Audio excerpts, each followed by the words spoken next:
Hi everyone, thank you very much for joining me today. I'm going to go through an exercise on how to do password recovery on a Cisco switch. So I'll be going through the step-by-step procedure to do password recovery on all these different types of switches available here. So the process for all of these switches is pretty much the same, and this process will cover all of those. So if you're doing a password recovery for whatever reason, whether you've got a switch on the network that you've forgotten the password for and you need to recover it, or you've bought a second-hand switch from eBay or wherever and it's got some old config on there which has got password protection on there and you can't get into the switch, then you need to follow these step-by-step procedures that I'm going to describe.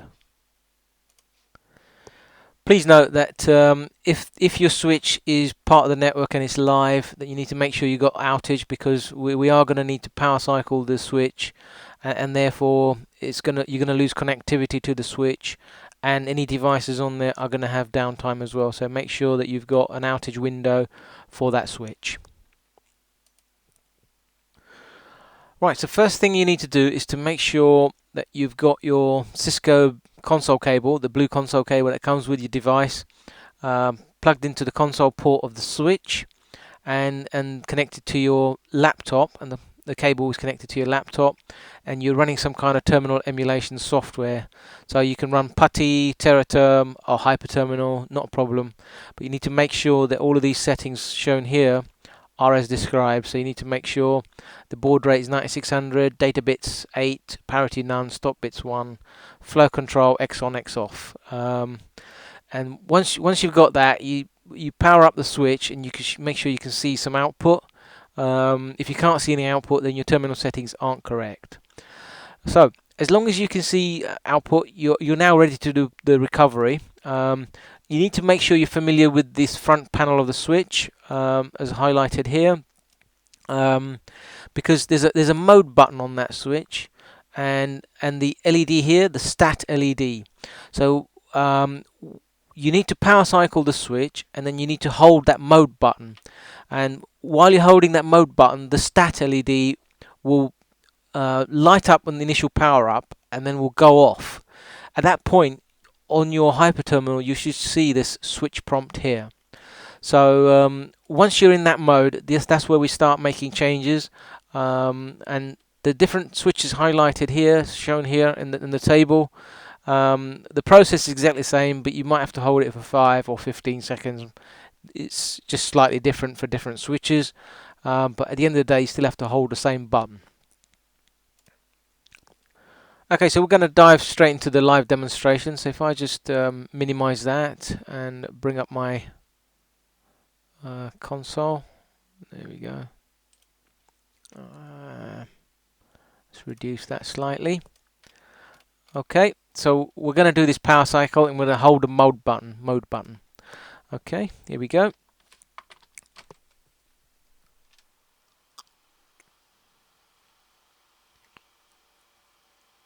And there we go. That's done. So that took almost like 5 or 6 seconds, no more. But it gives you a nice little 3 commands here as well. These are the 3 commands you need to do next.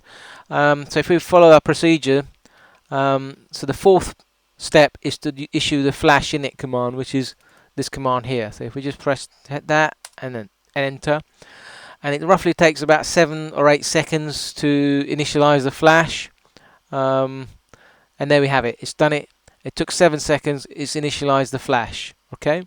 So step 5, we're ready to apply the load helper command. So again, it's the second one down on the list. So if we just double click that and enter that, load helper, and that's it. We're ready to go. So the step 6 here is do the dir space flash. dir space flash. You must make sure you do the double colon, otherwise it'll return nothing for you. So if you do a dir flash, and you can see the files that are currently in your flash. The important file is this config.txt. Now when the switch boots up, it reads this config.txt and it takes the config off of that and boots according to that. Now your passwords are stored on that. Okay, so what you need to do is to rename that file. So if we carry on following our steps, so we've done the dir flash. This is the bit we need to do. Now you need to be very careful here, because quite often this is the command that never works. Okay, when you type rename space flash colon, and the file name is config.text,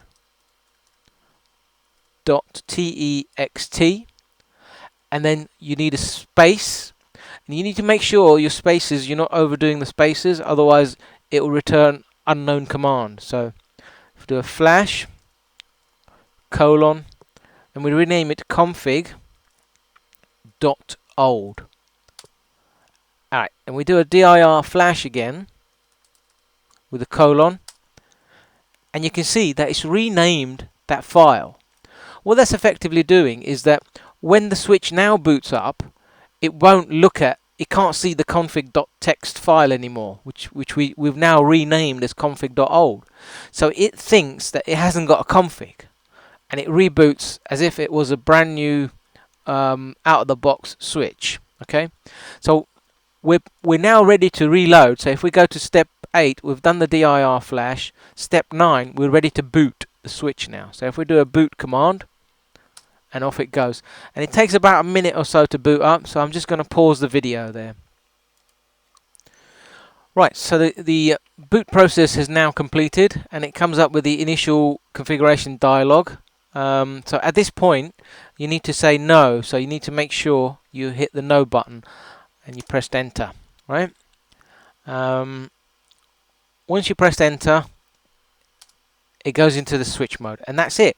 So for those who just want to wipe the config, don't want to care much about anything else, you're almost done. If you look at the step 10, right, we've issued the no command, right, and you're done. You can, if you want, if you do a dir flash colon again, you can see that config old file, and you can just delete that. So you just type delete flash colon config.old, and it deletes that. And then you can go ahead, configure your switch how you want, do a write memory or a copy run start or copy start run, whatever you want, do all your configuration, and it will create a new config.txt file for you.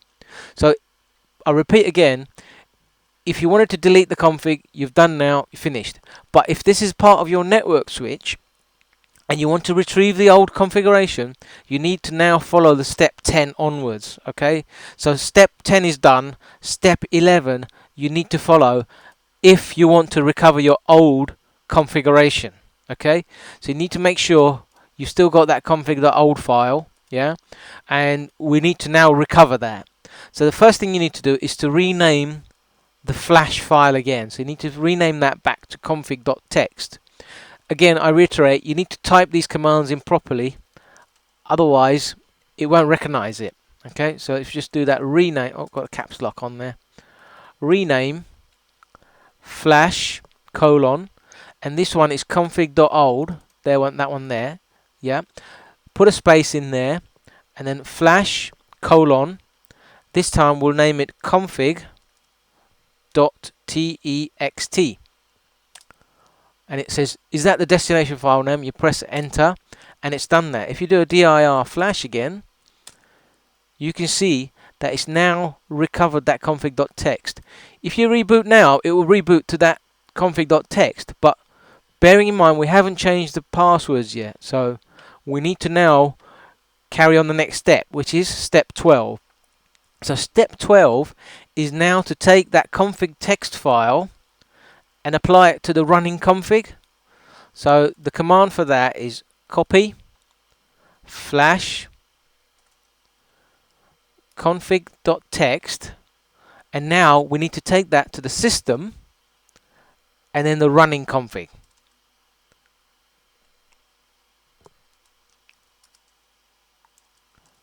And that's it. We just need to press enter.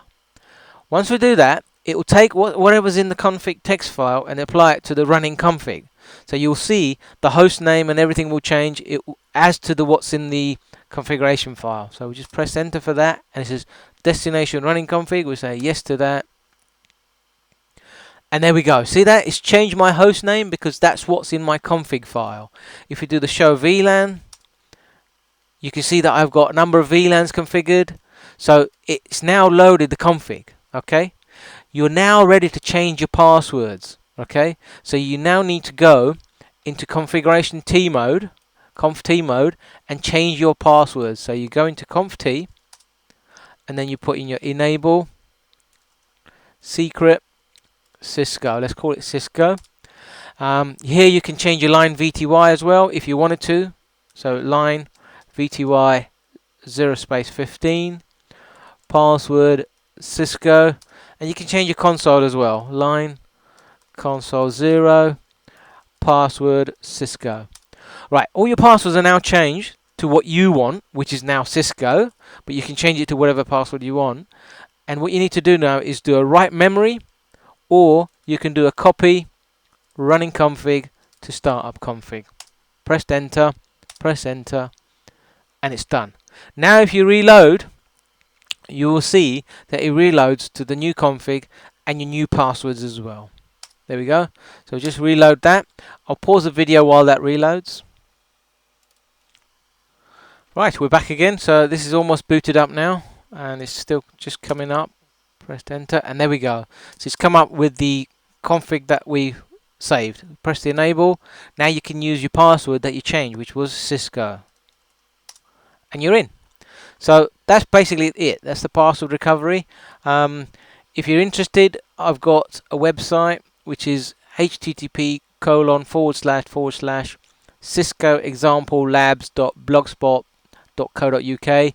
I've got the full details and the step-by-step procedure on how to do this recovery highlighted in there. Thank you very much for listening. I hope you found that useful, and thanks again. Cheers. Bye-bye.